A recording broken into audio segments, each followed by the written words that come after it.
ये खबर कराची से, जहां पर पुलिस ने प्रेस क्लब के बाहर से पीटीआई के रहनुमा आलमगीर खान को हिरासत में ले लिया। आलमगीर खान कारकुनान के साथ एहतजाज के लिए आए थे। इस पर हम बात करेंगे डॉन न्यूज़ के रिपोर्टर बिलाल खान से। बिलाल, गिरफ्तारी किस वजह से अमल में आई है? बिलाल, आप हमारे साथ मौजूद हैं? हम कोशिश करते हैं अपने रिपोर्टर से रब्ता बहाल करें और इस खबर की मज़ीद तफसील उनसे जानें।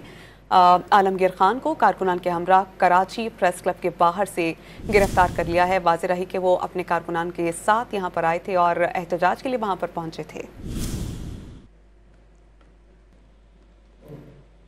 बिलाल, आप हमारे साथ मौजूद हैं?